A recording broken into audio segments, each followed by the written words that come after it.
Hello बच्चों, welcome to my class. आज हम यूनिट 2 से 9th पोएम देखेंगे। बहुत ही इंटरेस्टिंग पोएम है, आप लोगों को पसंद आएगी। तो एक इमेजिनेशन है यहाँ पर, जो पोएट है उन्होंने एक इमेजिनेशन किया हुआ है और वो इमेजिनेशन में उन्होंने क्या देखा है, उनको क्या क्या लग रहा है। He has given us, he has explain his imagination in a simple way. बहुत ही सिंपल वे में उन्होंने इमेजिनेशन को हमारे सामने यहाँ पे प्रस्तुत किया है। He has presented that here in a form of poem. Okay, तो पोएम का नाम ही आप देख लो। तो पोएम का नाम क्या है? The tree एंटीवोंटी गोंगोलोपी। तो यहाँ पर बहुत ही सिंपल, तो इसका भी कुछ मीनिंग एक्चुअली नहीं है। ये एक ऐसे ही जैसे गिब्रिश लैंग्वेज होती है, ऐसे गिब्रिश दिया हुआ है, ट्री एंटीवोंटी गोंगोलोपी। ठीक है, तो there's a very funny insects that you do not often spy। तो यहाँ पर पोएट क्या कह रहे हैं कि एक ऐसा इंसेक्ट है जो हम कभी देखते नहीं है, देख नहीं सकते हैं। स्पाई मतलब सी, हम देख नहीं सकते हैं। You do not often spy, आप कभी भी उसे देख नहीं सकते हो। And that is very funny, कैसा है वो? फनी है। मतलब यहाँ पर जो पोएट है, पोएट एक बहुत ही इमेजिनेटिव मूड में है और वो अपने इमेजिनेशन से क्या कह रहे हैं कि यहाँ पर जो इंसेक्ट है उसका नाम क्या है? ट्री एंटीवोंटी गोंगोलोपी है। ठीक है, this is the name of that insect. And it isn't quite a spider and it isn't quite a fly. It is sometimes like a beetle and a little like a bee, but nothing like a woody grub that climbs upon a tree। It's name is quite a hard one. इसका नाम कैसे है? बहुत ही इसे hard लग रहा है देखकर। But you will learn it सून, लेकिन आप इसे बोलना बहुत जल्दी सीख जाओगे। आई होप, मुझे इसे लग रहा है। ये सब कौन बोल रहा है? The poet is saying this all. So try tree tree anti वॉन्टी गोंगोलोपी। तो उन्होंने हमें यहाँ पे अलग अलग ऐसे ट्री एंटी वॉन्टी गोंगोलोपी ये दिया हुआ है, और साथ में लास्ट में आपको एक साथ में पूरा बोलना है। क्या नाम है इसका? चलो once again we will repeat, आप भी साथ में बोलो। ट्री एंटीवोंटी गोंगोलोपी। ठीक है, एंड ये दिखने में कैसा है? तो ये पूरा स्पाइडर के जैसे भी नहीं है, थोड़ा सा स्पाइडर जैसा है, थोड़ा सा फ्लाई जैसा है, जैसे आपने मक्खी देखी है ना, तो उसके जैसा है। कभी ऐसा लग रहा है कि वो बीटल तो नहीं है, और कभी कभी ये बी के जैसा लग रहा है। ये पार्ट देखो उसका बी के जैसे है, मतलब ये सब के जैसे थोड़ा थोड़ा उसे दिखाई दे रहा है। It lives on weeds and wattle gum and has a funny face. और ये कहाँ पर रहता है? वीड्स पे, मतलब जो जंगली झाड़ियाँ आती है वहाँ पर ये रहता है। और वेटल गम दिया है, मतलब क्या? गम जहाँ से मिलता है, ऐसे ट्री के ऊपर ये रहता है, जो ट्री जो होते हैं, हाँ, उसमें ये रहता है, ऐसे वो कह रहा है। उसके बाद it's appetite is hearty and it's manners a disgrace. When first you come upon it, it will give you quite a square. और जब आप इसे पहली बार देखोगे ना, तो आपको कैसा लगेगा? आप इसे देख के डर जाओगे। तो ये थोड़ा सा कैसे है? हार्टी मतलब थोड़ा बड़ा है, लार्ज है। हार्टी का मतलब यहाँ पर आपको क्या लिखना है? बड़ा, बिग, लार्ज। और फिर उसके बाद वो क्या कह रहे हैं? When first you come upon it will give you quite a square. आप इसे पहली बार जब देखोगे ना, तो आप इसे देख के डर जाओगे, बिकॉज ये कुछ अलग दिखाई दे रहा है ना। But when you look for it again you find it isn't there. और जब आप इसे देखोगे फिर से, तो ये वहाँ पर नहीं होगा। And unless you call it softly it will stay away and mock. फिर ये क्या करेगा? अभी एपिटाइट मतलब क्या है? डिज़ायर फॉर फूड, मतलब वो खाने के लिए यहाँ वहाँ डिज़ायर कर रहा है, डिज़ायर फॉर फूड। देन उसके बाद मॉक का मतलब क्या लिखना है आपको? Spend your time doing nothing and feeling very sorry for your self. आपको ऐसा लगेगा, अरे यहाँ पर तो मेरा टाइम वेस्ट हो गया है, मैं यहाँ उसके पीछे खामखा अपना टाइम वेस्ट कर रहा हूँ, ऐसे आपको लगेगा।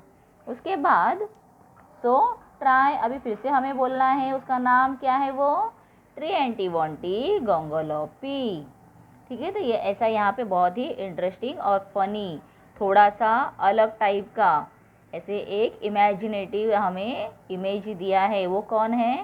That is a like a fly, fly के जैसे भी है और वो हमें स्पाइडर के जैसे भी लग रहा है, कभी कभी वो बिटल जैसा दिख रहा है, बी के जैसे भी है, पर एक्चुअली वो बाद में हमें दिखाई नहीं देगा। ओके, थर्ड पैराग्राफ में क्या कह रहे हैं यहाँ पे? It tumbles if you tackle it और ट्रेड अपॉन इट्स टोज। अगर आप वो क्या करेगा? टम्बल करेगा अगर आप उसे टिकल करोगे, और फिर अगर और ट्रेड अपॉन इट्स टोज, आप उसके पैर के पास अगर जाओगे तो वो क्या करेगा? वहाँ से वो चला जाएगा, भाग जाएगा। It is not an is early riser but it has a snubbish nose. और उसका नाक कैसा है? स्नबिश नोज, मतलब ऐसे जैसे हम थोड़ा कहते हैं ना फ्लैट टाइप का, ऐसे फ्लैट टाइप का उसका नोज है। फिर उसके बाद और यहाँ पे देखो फैट भी फ्लैट है, चपटा है और थोड़ा सा बड़ा ऐसा उसका नोज है।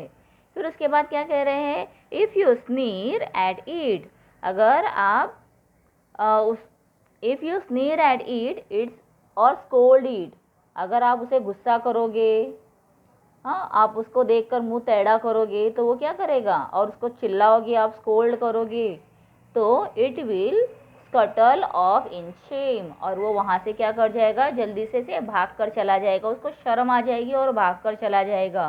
But it purse and purse quite proudly if you call it by it's name, और वह बहुत ही प्यार से, जैसे बिल्ली को हम अपने पास लेते हैं तो वो कैसे बैठता है, तो ऐसे ही ये भी हमारे पास रहेगा अगर हम उसे नाम से बुलाएंगे। And offer it some sandwiches of sealing wax and soap, तो अगर हम उसे सैंडविच देते हैं, ठीक है, अगर हम उसे थोड़ा सा सैंडविच देंगे तो वो क्या करेगा? वो सैंडविच किसका बना हुआ है? सीलिंग वैक्स और सोप से बना हुआ है, ऐसा हम उसे सैंडविच देते हैं तो वो फिर हमारे पास आएगा, उसे बहुत अच्छा लगेगा। तो इसीलिए हम उसका नाम क्या कह रहे हैं यहाँ पे? So try Triantiwontigongolope. आगे आप सबको बोलने। ओके, अभी इसके बाद हम देखेंगे फोर्थ वाला स्टैंजा क्या दिया हुआ है फोर्थ पैराग्राफ में। Bird of course you haven't seen it and it truthfully confess that I haven't seen it either and I don't know its address. For there isn't such an insect, though there really might have seen if the trees and grass were purple and the sky was bottle green. It's a little joke of mine, which you'll forgive, I hope. Oh, try. ट्रिएंटी वॉन्टी गोंगोलोपी। तो यहाँ पे जो CJ Dennis writer है, इसके जो poet है, वो क्या कह रहे हैं कि ऐसा कोई भी इंसेक्ट नहीं है एक्चुअली। वो क्या कह रहे हैं? सीक्रेट बता रहे हैं उसका कि ऐसा कोई भी इंसेक्ट नहीं है। आप जो मेरी यहाँ पे पोएम जो रीड कर रहे हो, आप लोगों ने देखा कि सब जो मैंने सब एक्सप्लेन किया, एक्चुअल में ये सब नहीं है, और ये सब क्या है? एक इमेजिनेशन है जो मैंने बताया। ओके, इस तरह से ये कह रहे हैं, छोटा सा एक जोक था आप लोगों के लिए। और इसे क्या करना है? आप लोग इसे रीड करो और बाद में आप इसे भूल जाना, लेकिन आप लोग नहीं भूलना बच्चों, बिकॉज आप लोगों को इसके क्वेश्चन आंसर्स लिखने हैं, तो आप लोगों को इसे याद रखना होगा। किसे? ट्रिएंटी वॉन्टी गोंगोलोपी। ठीक है, ओके, चलो। तो अभी ये तो पोएम हो गया है, तो मैं आपको इसके क्वेश्चन आंसर्स दिखाती हूँ। यहाँ पे थोड़े से मीनिंग्स दिए हुए हैं। First you take a look of this. आप लोग इसका पोएम ये देखो, मीनिंग देख लो। Spy, beetle, grub, wattle gum, appetite, hearty, mop, snubbish, sneer and cuttle. ठीक है, तो ये मीनिंग दिए हुए हैं। You just have to learn this. आप लोगों को लर्न भी करने हैं, बिकॉज एग्जाम में मीनिंग्स लिखने के लिए आते हैं। Also sometimes you have to frame sentences. Meaning लिखकर सेंटेंस बनाने के लिए भी आप लोगों को आ सकता है, तो आप लोगों को ये अच्छे से करना है। ओके, अभी हम यहाँ पर देखेंगे। Write the answers to the following question. Is the insect described in the poem a real insect? No, it is not a real insect. तो अभी ये बुक आप सोचोगे कि ये किसकी राइटिंग है, किसने लिखा है? तो आपके जैसे ही जो मेरे 5th स्टैंडर्ड के बच्चे हैं ना, उन्होंने ये बुक लिखी हुई है, उनका वर्क बुक है, और उसमें से मैं आप लोगों के साथ आंसर शेयर कर रही हूँ। और आप लोगों को वीडियो अच्छा लग रहा है, समझ में आ रहा है, तो चैनल को सब्सक्राइब कर दो और अपने फ्रेंड्स के साथ में आंसर्स को शेयर करो। सेकंड क्वेश्चन देखो, how does the poet describe the insect's appetite and manners? The poet says that the insect has a hearty appetite, it's manners are disgraceful. आप पोएम में देखोगे तो आपको ये आंसर्स भी मिल जाएंगे। थर्ड क्वेश्चन देखो, when does the insect tremble?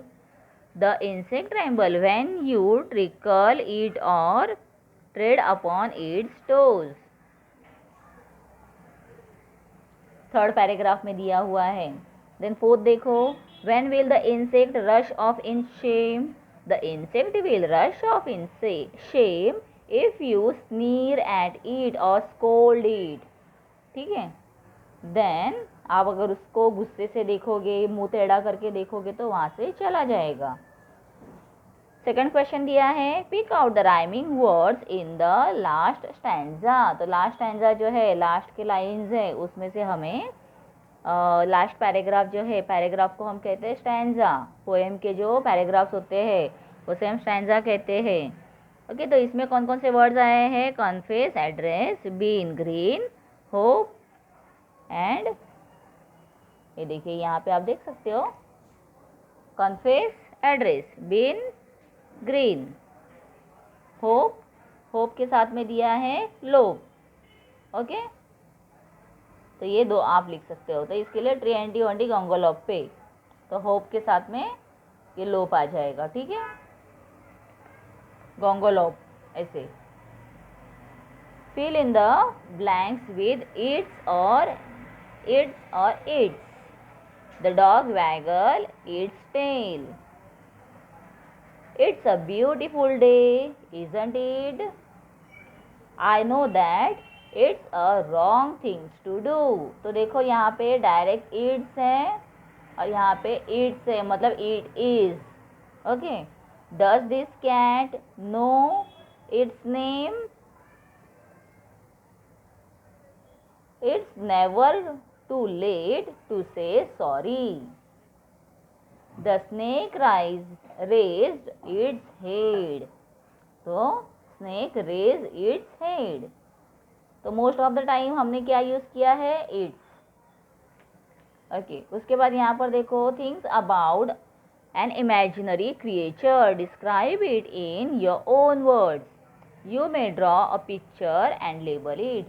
तो यहाँ पर आप लोगों को पिक्चर ड्रॉ करके करना है। Okay, the creature imagined by me is a beautiful one. It's tiny bird. Okay, it is a tiny bird with deep pink wings. उसके wings कैसे हैं? पिंक कलर के। and a peacock blue beak. और peacock के जैसे उसका blue beak है। the legs and the undersides of its wings are also blue. It has multi coloured tail feather. उसका टेल कैसा है? मल्टी कलर, बहुत सारे कलर से भरा हुआ। And a large black eyes, उसके आंखें ब्लैक है। It is a magical creature and if it likes you it will give you anything you want including wonderful marks in all the exams without studying. अरे बाप रे, बिना study किए आप लोगों को अच्छे मार्क्स मिल सकते हैं। तो ये तो सब इमेजिनेशन में ही होगा ना, सच में तो नहीं होगा। तो आप लोगों को यहाँ पर एक इंसेक्ट बनाना है जिसके विंग्स जो है वो कलरफुल हैं, उसकी आंखें ब्लैक हैं। ठीक है, तो आप यहाँ पर, और पिंक कलर के उसके विंग्स हैं, अंदर के साइड में ब्लैक कलरफुल पूरे दिए हैं, मल्टी कलर दिया हुआ है। तो आप लोग ज़रूर ड्रॉ करना। ठीक है बच्चों, चलिए अभी नेक्स्ट क्या दिया हुआ है यहाँ पर, things of other funny names for imaginary creatures, right any 3 of them. Okay, जैसे ट्रिएंटी वॉन्टी गोंगोलोपी है, तो ऐसे हमें दूसरा नेम यहाँ पर करने हैं, बॉटल और Wendy, Mary, then Pinsley, Winky, poacher. Name दिया है बहुत फनी है, सेंसेंसा पाव। ठीक है, आप भी और कुछ भी लिख सकते हो, आप लोगों को जो फनी लगेगा आप यहाँ पे लिख दो। ओके बच्चों, तो पूरा हो गया है, क्वेश्चन आंसर्स फिनिश हो गए हैं। नेक्स्ट वीडियो में अपलोड करूँगी। आप लोगों को जो भी लेसन्स और चाहिए आप लोग मुझे कमेंट करके बता दो, ताकि मैं आप लोगों के लिए आगे आने वाले जो लेसन्स आपके एग्ज़ाम में है या स्कूल में सिखा रहे हैं, मुझे आप उसके अपडेट्स दे दो, तो मैं वीडियोस आप लोगों के लिए प्रिपेयर करके अपलोड कर दूँगी। ठीक है, और अदर चैनल के अदर सब्जेक्ट जो है उसके भी वीडियोस मेरे चैनल में हैं, आपने नहीं देखे होंगे तो देख लो, मैथ्स वगैरह सब है उसमें। और अदर स्टैंडर्ड के भी है, आपके अगर फ्रेंड्स हैं, भाई बहन हैं, रिलेटिव्स हैं, तो उनको आप मेरे चैनल को शेयर कर दो, ताकि उनको अदर स्टैंडर्ड के वीडियोस भी देखने के लिए मिलेंगे। ठीक है बच्चों, thank you, see you in the next video.